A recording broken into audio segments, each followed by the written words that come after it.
Hello, hello, and happy Friday. I'm super excited for today's conversation with my close friend, Melissa Berger. Melissa is hired by parents of autistic children when the upheaval at home has them walking on eggshells, emotionally exhausted, and second guessing every move.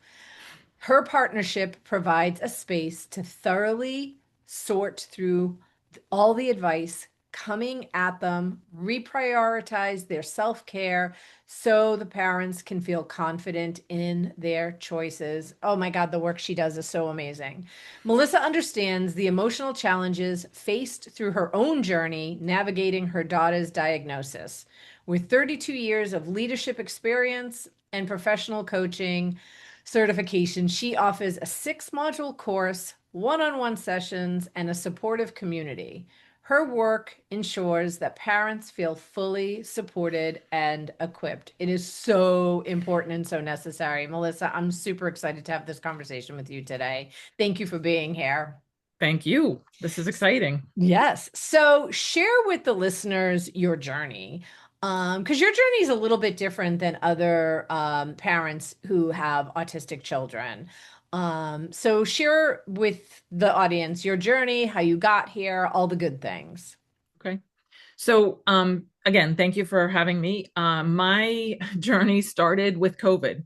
My daughter was in high school, and COVID blew up all of her coping mechanisms, all of her schedule, scaffolding, everything that kept her on track and kept her feeling good. As a result of that, she started down a path of what I believe to be anxiety. And I really struggled with how to help her. We got her into therapy.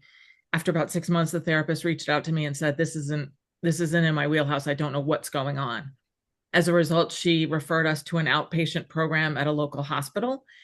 Um, I had my heart in my throat at this point because I was just like, how can it be at this place? It was in late November, early December that this happened. And I called the program and I got the woman on the phone. And basically, I talked her into getting Sophie in within 3 weeks. And that is unheard of. Got Sophie into the program. Sophie started the first day with a conversation with two psychologists. At the end of that conversation, they said, okay, we're going to go back and pull together a report. They came back to us 3 days later and announced that they were putting a diagnosis of high functioning autism on the table. And she was how old at the time? 16. 16. Okay. I Wow. felt like I had been kicked in the stomach, and she said, yay, I have an answer. And I was just like, okay, how can we be so far apart in how we're reacting to this? Right. She had been on Instagram and researching creators and reading and doing all the things. And she had basically self diagnosed, just didn't tell me that that's what she had Oh, come up okay. with. Um, so that began a marathon or a sprint, depending on which way you want to look at it, with her being in position to be leaving for college in 18 months, and the two of us having to figure out how to get her to a place where she would be able to live on her own because she was very reliant on me for support and regulation and all the things. And so we put our heads down and just pushed and pushed and pushed. And I pulled in all my years of HR experience, all my years of benefits, all my years of, talking to people on the phone from the time my grandmother taught me how to do this when I was very young. And I just figured out how to be what I call persistently persuasive with a smile on my face. And I talked my way into appointment after appointment to get her what she needed because she had other co-occurring diagnosis that went along with the autism. And so it wasn't just a straight diagnosis. There was other stuff happening Of at the same course. time. Right. So what goes Oh, and through? can I add one thing to that, Yeah, please? absolutely. So, in the intro, you talked about my situation being different than other people because of the children thing. Here's the truth: I had an autistic child. I just didn't know what I had, Right, and right, so I look back on her childhood and I think, oh, that's what that was. Oh, that's what that was. So it right. was all there. I just didn't have a name for it. Yeah. And I know you and I have had this conversation. She's an only child, right? So you Mhm, had no comparison. mhm. Is that typically different? Like, do other parents, in your experience, maybe with younger children diagnosis? Is it because they have had other children and there's some comparison there going, my other kids or my friends' kids or don't do that or didn't do that or do that? I think that there's absolutely some truth to that. You know, you're at a play group and you see how kids are interacting, or you see what kids are doing, and you look at your child and you think, we don't do that yet, or we haven't Yeah, done that yet. There are also situations where parents have multiple children, and the first child is the one who is autistic. And so they're seeing these behaviors without a comparison point because they don't have the younger children right. yet. Um, I think it's a lot of different things. I think that pediatricians are getting better at recognizing things and recognizing, different, I don't want to say milestones, but that's the term that's often used, and what's going on. And so the awareness levels are higher, and therefore they're picking up on things that maybe they missed previously. Yeah. Sophie being 16, the pediatrician wasn't tuned in the way they might be now. Right. So let's go back to that day when they say your child is high functioning autistic. What goes through your mind when you hear that? um, I remember sitting there and feeling guilty that she Mm, had gone through the whole school experience and all the challenges, and without support. What would be different had I known? And that whole like Monday morning quarterbacking thing of thinking back and wishing that things could be better. yeah. Woulda, coulda, should Shame. have, right? Right, Yeah. exactly. And the shame of not realizing it, and being, oh great, crappy parent, how did you Mm. miss this with your kid?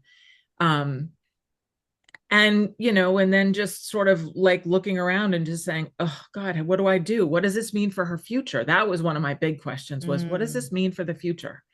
And what will this mean for her acceptance? And how will she accept it? Clearly we knew she was accepting of it given her reaction of being excited. Right. And I'm curious, like, how did that then affect you when you saw she was like, woohoo, yay? I think honestly, on one level, there was relief because it Yeah. wasn't though as though I had to deal with her grief with the Right. diagnosis. She was like, okay, great, now let's go. And having a context to understand why things had always been so difficult for her, I think was enormously validating for her. And for me, it was, I think, baby, I mean, I haven't really thought about how that made me feel, but I guess I would say relief, just to know that she wasn't upset about the diagnosis. Right, right. And I'm curious, were there signs prior to COVID or did things just really blow? And, especially I think women, we're really good at hiding stuff. I have spoken with an ADHD coach, and she said, women tend to find out late, be diagnosed later in life. Not that they didn't have it as children, they were just better at coping Mm-hmm. and getting through than little boys. And Mm-hmm. I'm curious, is that the same, was that the same experience that she just was better at coping and COVID just blew shit up or I think there are a couple of things at play here for Sophie. One of them was that she was incredibly good at masking, and the term that describes hiding and okay. pretending that things are okay is masking. So she was a very good masker. She also has really strong executive function skills. And so she had alarms on her phone set for every move she needed to make throughout the day so that she wouldn't forget to do it. Okay. I didn't know this. I didn't recognize that she was doing this as a coping technique. Um, and so those things combined with other things made it easier, or made it possible. I won't say easier, that's not even the right word. Possible for her to be under the radar. But Right. yeah, were there things that made me go, absolutely. Right. Right. Um, I know this is probably a little controversial, but there are people that believe that vaccines cause autism. I'm just curious, like, what is your thought on that? What is your stance, perspective?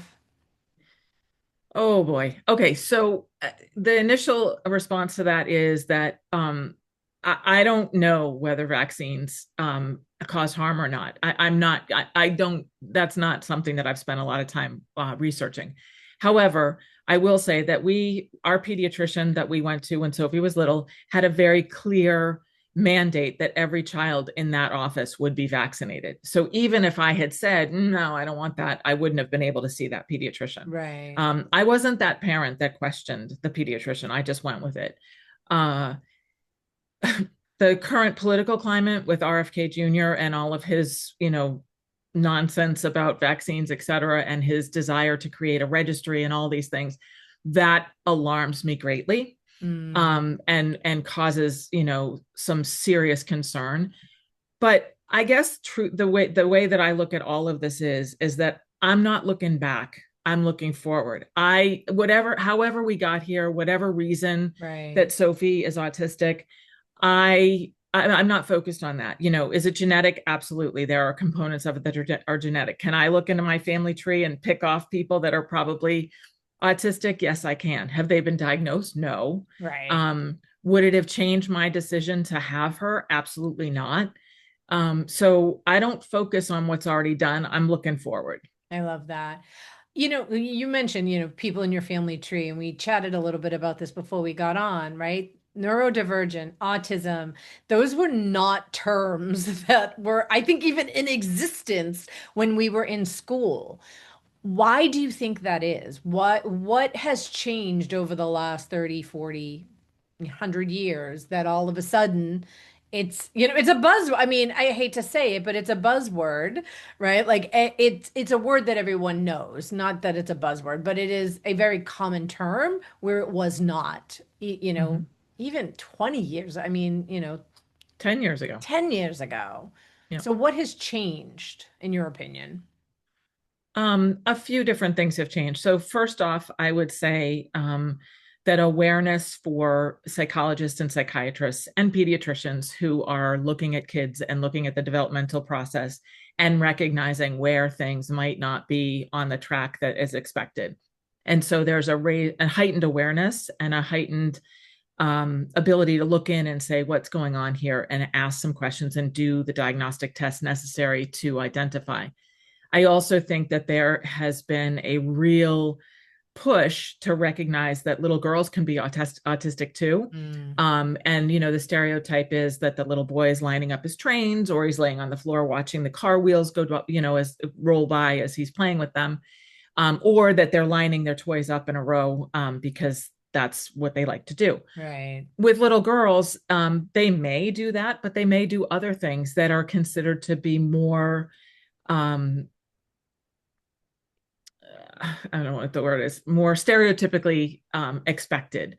And so it doesn't appear, their special interests might be things that are considered, butterflies or, dolls or something like that, where the bell doesn't go off that there's something going on there. In addition to that, I think social media has really blown up people's Mm, awareness because there are so many Instagram creators who are out there who are neurodivergent, who are talking about their experiences and talking about the language. And the umbrella of neurodivergence is enormous. There are many, many things: OCD, bipolar, ADHD, autism, some include the Down syndrome. I mean, the list is huge of what falls into that category. right. And so people are using the terms more commonly. Okay. Now, I know you just did, I think it was a newsletter or a social media post on, when people say everyone's a little autistic. And I know Mhm. that's like a hot button for you. So Mhm. you want to just chat about that for a little bit? Sure. So the challenge with saying something like everyone is a little autistic is that it spreads misinformation, because the diagnosis for autism is based on very specific criteria, and it's a process to be diagnosed. And so when you just say everyone's a little autistic, you discount that, and it also erases the lived experience of people who are autistic. I liken it sometimes to people who, you can't say I'm a little pregnant. You either are pregnant or you're not, right? And autism is not a personality, quirk. It's a neurodevelopmental difference, in the way that an autistic person's brain is wired versus a neurotypical person's brain is wired.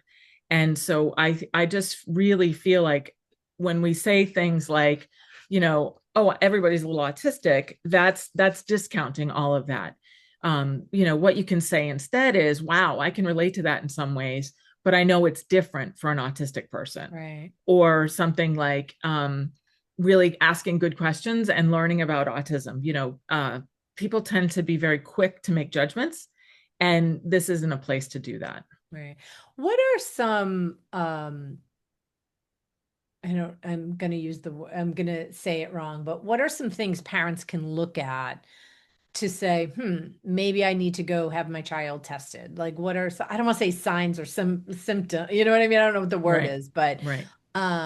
what are some things that parents can look at and go, this is something maybe I want to dig into a little bit more and see what's Right. going on?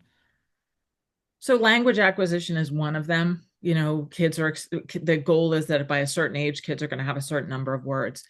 I'm hesitant to answer this question honestly because I'm not a doctor and I don't Sure. play one on TV Yeah. and I don't want to be in a position where I'm offering advice that might be alarm raising for a parent. But I will tell you a story about Sophie's childhood that Yeah, kind of absolutely. illustrates this. And that is when Sophie was 15 months, her pediatrician raised concern about the number of words Sophie was using.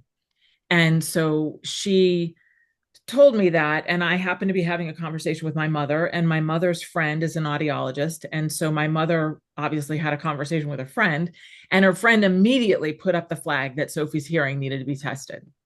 So at 15 months old, we took her to a hearing testing center and had her hearing tested. And I have to tell you that it was a god awful experience because it Mm. was terrorizing for her. She didn't understand what was going on. She's wearing these big headphones. They're I was making gonna all say these I've had a hearing test as an adult, and it's not a pleasant experience. right. And so we put her through this whole thing only to find out that her hearing was spot on. Right. And so, and this Sophie and I read books all the time. And that's one of the things that's really important with every child is to read as much as you can. And so we would literally sit in her chair up in her room and read and read and read. And then I would find her sitting and meticulously turning the pages and looking at books. So words and language and all of those things were around her all the time. She just was a little bit slower to pick them up. Now, was she slow enough to pick them up that anybody noticed beyond her pediatrician mentioning that she didn't have enough words at 15 months? Probably not. But But the and pediatrician didn't go take it to the next step, though. no, Okay. no. And ironically, there were things all along the way that the Yeah. pediatrician kept poo-pooing me and saying, no, no. Yeah, and not that I was asking for about autism, but just she never connected all the The dots for dot. what Right. was going on to And that just goes rec- back to education probably of the doctor because again, this was 16, 16 years, well, longer now, right? Because Sophie's, yeah. yeah. So, um, I know I would imagine that so many parents are, like you said, feeling that punch in the gut or they're walking on eggshells after a diagnosis. How do you help parents find some stability again, find some normalcy again? Because I would Mhm. imagine it feels like your entire life has just been blown up. Mhm. So there's two things that are really important here. One is figuring out resources for your child, and the other thing is figuring out how to take care of yourself. Yeah. Because it's really easy, especially as moms and as women, that we jump into caretaker mode and we go full force, whole hog, and that's all we're focused on is that we need the best for our child, right? And that's understandable. Of course, we want the best for our child. The challenge is if you don't take care of yourself, you're Right. really not helpful for your child. So, the old airplane thing about putting on your Yep, I oxygen say it mask all the first. time. Yes. Right. So that's what's important here. And it doesn't mean you're going to go get your nails done for self-care. It means you're going to do things that are going to help you regulate your own nervous system so that when your child is melting down, when their nervous system is out of sync and they can't get control and they can't feel stable and comfortable and calm and collected, that you can mirror to them or role model for them that calmness and that ease and that ability to help them regulate. So I spend a lot of time working with parents on, okay, what can you do for you? What Mm, are the things that are going to help you stay centered? Because without that, you're not going to be able to advocate, you're not going to be able to help your child, and you're not going to be able to help the rest of your family. And right. that's all important. You mentioned meltdowns, and I know that there's a difference between a meltdown and a tantrum. So, do you want to just talk a little bit about what the difference between those two are Sure. and what to look So, for? yeah. Yeah. So the difference between a tantrum and a meltdown is pretty clear, and that is tantrums happen when a child has something that they want, whether it's a candy bar in the checkout lane at the grocery store or whether it's a toy off the shelf at the store. And they are hell-bent that they're going to get that thing. And so they're kicking and they're screaming and they're telling you that they want it and they're crying. And one of two things is going to happen. Either they're going to realize I'm not getting it, or they're going to get it because you can't deal anymore and you just want them to be quiet because You you cave. the floor can't swallow you up fast enough in the grocery store or at the Right. store, so you just want to be able to calm the storm. What's different in a meltdown is that it's a physical response. So it's about the fact that the nervous system is so tapped by dealing with all the sensory input that's coming in. So whether it's the fluorescent lights, whether it's the hum of the electricity in the house, and believe it or not, there are kids and adults that can pick up the sound of the electricity, or it's the light streaming in the windshield of the car, or it's the clothing that they're wearing that's got a Mm. tag that's rubbing at them, or that it's constricting, or it's too loose and it's tickling them every time it moves. The list goes on and on. And so after a while, if you think about it like a solo cup, a drinking cup, Yeah. all those inputs go in and go in and go in, and there's no draining. And eventually what happens is that cup overflows. And the overflow is the meltdown. And so what happens is they do lots of different ways of dealing with it. Some get angry and lash out, some hit, some get really quiet and look off in space and get, looking into the distance. There's all sorts of different ways that it will show up, but the trick is how to again get back to the nervous system being settled. So sometimes that's touch, sometimes that's a strong tight hug. Sometimes that's getting in the car and going for a drive so that the motion of the wheels in the car will soothe and help. Mm. um there's all sorts of different possibilities. Sometimes And it's you have a workbook on your website, and that'll be in the show notes. That's kind of your freebie that you want to share yes, with people on how yeah, to and it manage and how to deal with meltdowns, correct? yeah, it's Okay. called meltdownworkbook.com. Okay. And you can get there by typing that in. The other thing though that I really want to emphasize about meltdowns is that the child or the person who's having a meltdown loses communication ability often, which Mm. means that they can't take what you're saying in and they can't process to say something to you. And so Sophie for a long time carried a card in her wallet that said, I'm autistic, and it gave bullet points about how to support her when she couldn't communicate. And so she could get it out of her wallet and hand it to somebody, and then they could help her. Everybody finds the tools and the ways Right. that are supportive of them, but it's about getting the nervous system settled. Yeah, and I want to, talk a little bit about like you and Sophie have a really good relationship and communication, which helps her be able to ask for what she needs as well, right? Mhm. So talk about how, I mean, obviously I would imagine she was number one, regardless of whether she was autistic or not, she was a 16-year-old, right? So she was a teenager. Mhm. So how did that develop over how because she's 20, 21 now, right? So 21. it's been Yeah. 5 years, right? So how did that develop over the 5 years? So that, I mean, that's a beautiful thing to be able to communicate with anyone, right? Regardless of what's going on with you. So how did you build that skill set to have that level of communication? I don't know that it was conscious. I mean, Sophie and I I was with her for the first 5 years, 5.5 years of her life. I stayed home. I was very fortunate to be a stay at home mom.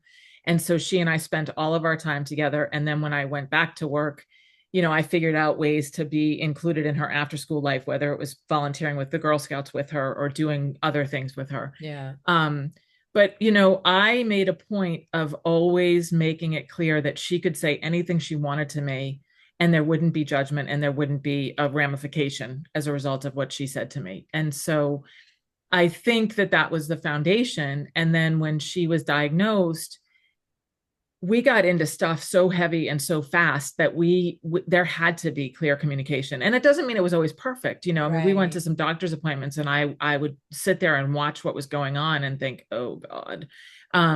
Because I wasn't allowed to intervene. She didn't want me to advocate in appointments. I could advocate up until the appointment, but not during the appointment.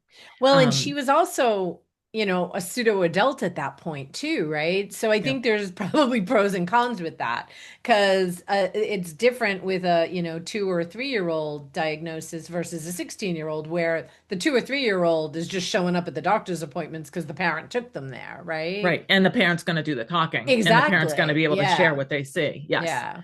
And the parent's going to be able to say to the doctor, don't do that. That's something that's really hard for so and so to deal with. Right. um Right. Whereas I couldn't do that. But I think that what really solidified things is that Sophie very clearly and very quickly got that I was 100% on her team. And I used Yeah. to say to her all the time, I'm on your team, we're going to figure this out. And she was watching and seeing and recognizing the hustle. And when she turned 18, I said, you're 18 now. I can't be involved unless you want me to be involved. And so she said, I want to take over. And I said, Mm. okay. And I had this moment of, oh my God, this isn't going to be possible.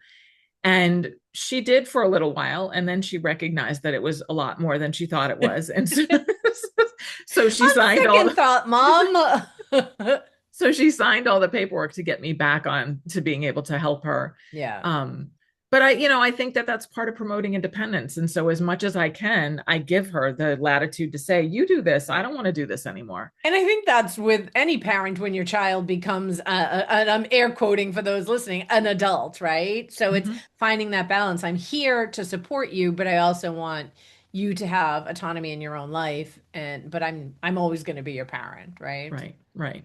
And the Uh, autism for her now is, I'm not going to say it's a secondary thing, but we've created a language and a balance. And occasionally I'll say something to her and she's like, I don't know what you just said, because literally my brain and my thought process is not at all congruent with what her brain and her thought right, process is picking up. And so I have to say, okay, let me try rephrasing that. Okay, let me try rephrasing that. right. I um mean, that's, I don't care who that's communication 101. Am I being clear? Right? Like, I right, mean, leadership would be like, repeat back to me what I just said, because just because I think it's clear to me doesn't mean it's clear to you, because we all communicate differently. So I love the fact that you have that language between the two of you, that you're not taking it like, oh shit, I did something wrong or I didn't say it wrong. And she is open enough to being like, I don't know what the hell you just said. You need to say it differently. So right. maybe she's not And quite that saying it actually like that that, that but brings up an interesting segue, which is, you know, neurodivergence in the workplace. It's mm, there. And when you talk about leaders just now, and yeah. reflect back to me what you heard me say, being able to communicate in ways that work for everybody on your team is critical. And when you recognize that you've got somebody who needs something different, to figure out how to work with that person and provide it. And that includes the space that they work in, and making sure that it's free from sensory overload. Well, work and school. There is a video, and I think it's Prince EA is his name, I think. And it's a video of like what the phone looked like 100 years ago and what it looks like today, what the car looked like 100 years ago and what it looks like today. And he probably does a few more things. And then he shows what a schoolroom looks like 100 years ago and what it looks like today, and it's exactly the same. And Mm-hmm. it's him suing the school, basically, is what it is. And the same is true for school. We teach one way, Mm-hmm. right? We don't teach for, because neurodivergent is a range, right? And we teach for the neurotypical, number one. And even neurotypical, there's a range, right? But we only teach one way. Mm-hmm. How can we, as people listening, start opening up to recognizing there are different types of minds out there? And whether it's in work, school, the grocery store, right? So the answer is, you just said how you do it. You start questioning and you start thinking and you Yeah. start noticing. There's a wonderful book called Uniquely Human by Barry Prezant. And Barry is a psychologist. I talk about him like I know him personally. I don't, but I love his work. And his question always is why. So you Mm. see a behavior, and rather than reacting to what the behavior is in terms of like Be outcome, and curious. be curious about what's behind it, what's causing that, why is that happening.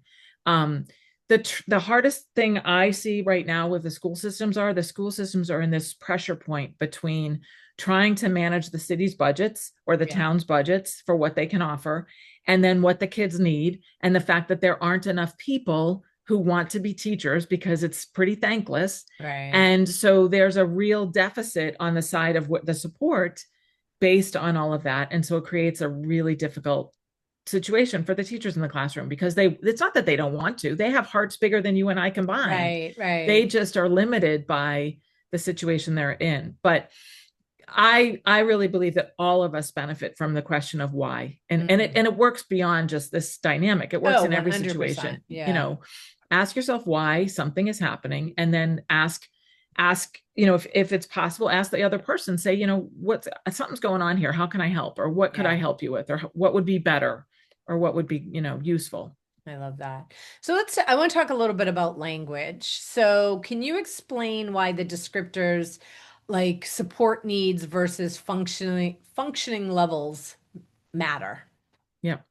So this is interesting because for a long time I used the terminology low functioning and high functioning. Low Oh, functioning meaning that the individual wasn't able to do a lot of things for themselves, and high functioning being a situation where the person is able to do all sorts of things for themselves, so much so that they often maybe are missed in terms yeah. of their diagnosis.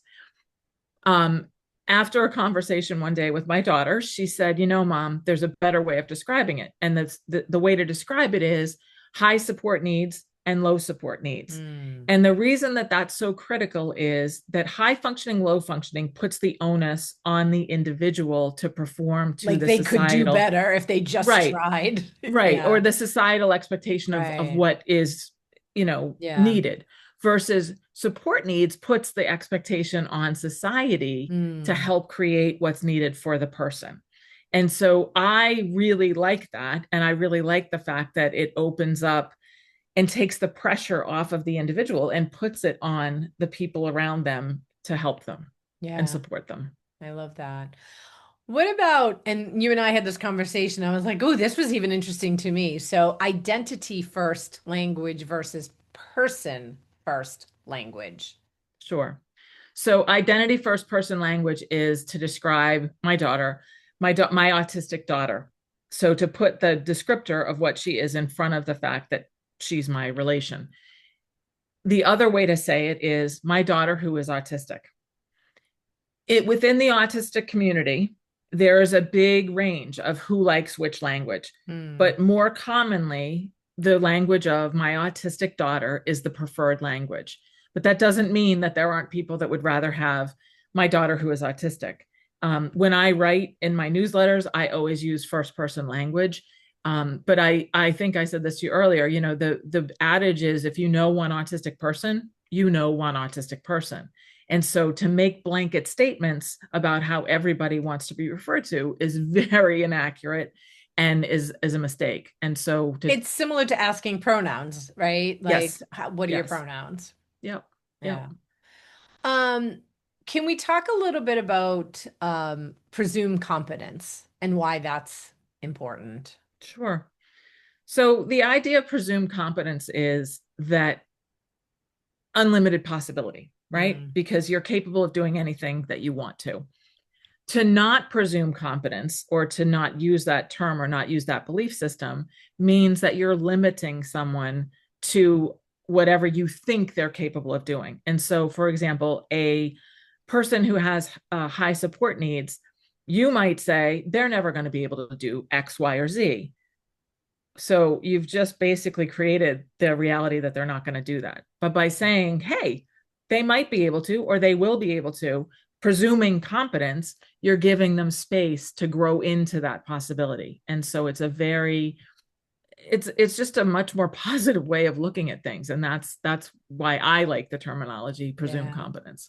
My sister is a severe special ed teacher at a private school, and her and her co-teacher, who just retired, so my sister's going through like a significant breakup in her life right now, but they have been the leaders for other teachers because she's teaching her students how to literally hold a spoon, right? I mean, like her kid, but she will sit there and be like, I'm not doing it. Like, do it. You can do this. Where Mhm, other teachers are, she's like, I've sat in other classrooms where I'm like, oh, what do they do? Right? Because she's not going to assume her student can't do the thing just because they haven't in the past. mhm.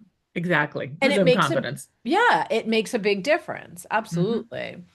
So I know that you describe yourself as an eternal optimist, and that probably helped you in the last 5 years of your journey, but maybe not everyone has that. And you probably have that from your history of, you're a coach and you've done some work and all the things. But how do you help parents move from this place of fear and uncertainty towards possibility and strength and, feeling like there is a light at the end of the tunnel? Or in the tunnel, like there is no end, but in the tunnel that there is a light. Right. So, as parents, I think we all believe that our number one responsibility is to champion our child and support them in being the best that they can be. And what happens when you put those blinders on is that you close out the space for yourself to have doubt or concern or think that things might not work out. And I don't, I have those moments, absolutely, and yet I don't know that I give myself permission to think about those moments Mm, and to be in that space. And so I think that the first thing and the most important thing is to give a parent the space to say, I'm really scared. I don't know what this means for the future. I don't know what this means for my child. Will I always be the caregiver? Will someone in the family have to be the caregiver when I pass, when I'm gone? yeah. And those are very valid and very real feelings and concerns. But if you don't get to say them and they're sitting in here churning around inside your body, that's preventing you from being able to move forward. And so it's not a matter of any specific thing except making a space where it's okay to say those things and where it's okay to process those things. And you do that with your client. You give your clients that space to be able Yes. to do that so that they can, I would imagine, then do it outside of just your work with them. Yep. Yep, Yeah. absolutely. And not to judge themselves for having those thoughts. Right. And I think there's a difference between living in the what ifs and actually planning for your child's future. Yes. I have a friend who's has an autistic daughter. Am I saying it Mm-hmm, right? mm-hmm, Right. And she has to think about what happens when I'm gone, mm-hmm, right? So, but that isn't living in fear. I mean, there is a reality that her daughter may outlive her, right? mm-hmm, So that, but living in that what if and that constant fear and being able to separate those two things, mm-hmm, mm-hmm. right? Um, What are some of the most, or at least one? Let's just go with one because I want to keep talking, but I'm aware of the time. But what is a misconception about autism that you would love to challenge and maybe set people straight? So one of the ones that I hear commonly is that autistic people are not empathetic, and Mm. that they can't read They're not people, and they don't. emotional. They don't have Yeah, the they emotion. can't read Yeah. people and they don't understand. And first of all, that's a definitive, and I don't think anything is definitive. And Yeah. so you can't say they don't, you Right. know. But the flip side of that is that I think that someone who has to spend as much time as an autistic person spends trying to figure out how to read the room and trying to figure out what's going on is also tuning into what's going on underneath. And they may not have words for it or they may not understand it, but instinctively they get it. You know, Do you, I and yeah. we talked about this briefly, and I just don't know, like, do you think that they are more highly sensitive, more intuitive, like that they read people or the room differently than a neurotypical person might, where maybe there's more? Um, because they're having to do it from a different place, Yes, Yeah. 100% having to do it from a different place. And I think that why I'm struggling a little bit to answer this, and I think part of that is that my lived experience is not as an autistic person. Sure. And so I don't know what that's like in terms of, what it's like to be in a dynamic and try to take things in. I think, as I said a minute ago, I think that autistic, or I'm going to use my daughter. I think that my daughter, because she has spent so much time trying to understand group dynamics and trying to understand people, that she's able to see stuff that other people don't pick up on. And that also speaks to something else, which is processing speed. You know, Mm, many autistic people are also incredibly bright, yeah. and their brains are churning at like I think the percentage, I mean, I think that the statistics say 42% greater spin or greater processing than a neurotypical person. And so their brains are going all the time, Whew. and they're thinking all the time, and they're looking around all the time, and they're taking in a lot of stuff. Taking it in. Oh my gosh, I could keep talking to you all day about this. I mean, we talk all the time, but we really haven't dug into this. So, I do love to end by asking this one question to everyone. What is something you live by that you want to share with our listeners? Oh my gosh, that's like what do I live by? I think I live by possibility. I live by Mm, the belief that anything is possible. And I'm not Pollyannish about it, but I right. do believe that, staying open and staying optimistic is beneficial and opens doors. Okay, beautiful. Um, Last question. Tell our listeners just briefly how they can work with you and why they would want to work with you. And we're going to put your contact info in the show notes, but like just let them know your website and how they can work with you and why they want to work with you. Okay. So I'm going to do this in the order that you just offered it. Okay. I don't even know what order it was. I hope you know. So the website is, there are two ways to get there, which is probably a little confusing. The most direct way and the easiest thing to remember is meltdownworkbook.com. Perfect. And that will get you to the website. That'll also get you to the page where you can actually download the material and get the workbook to help you with meltdowns. Um, I don't remember the second part now. The third part is why to work with me. I think that the biggest thing is that when you're in that initial stages of getting a diagnosis and you're completely overwhelmed at the amount of information and advice that's coming at you, and you just feel like a deer in headlights, and you feel Mm, like, oh my gosh, wouldn't it be nice to have somebody support me in this? I used to always say to myself, I wish I had a big brother or big sister that had been through this so that yeah. somebody could take me by the hand and guide me. Um, so there's that, and then there's also the lived experience. A lot of parents can sort of empathize, but they don't know what it's like to Right. walk in your shoes, and I Right. do. Yeah, I love that. Thank you. This has been such a beautiful conversation. As you know, I end all of my podcasts with pulling card. Well, I've already pulled the cards. So today we're pulling from the unicorn deck. So I have three cards in front of me. I have left, center, and right. So I'm going to invite everyone listening and Melissa to just take a nice deep breath and ask, what message do I need to hear right now? And Melissa, when you're ready, you can let me know which card. Center, please.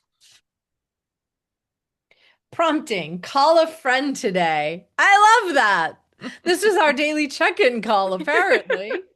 I love that. Okay. So for those of you that chose center, if you've been thinking about a friend, call that person today. If you chose left, soul satisfaction, aim for that which makes your soul rejoice.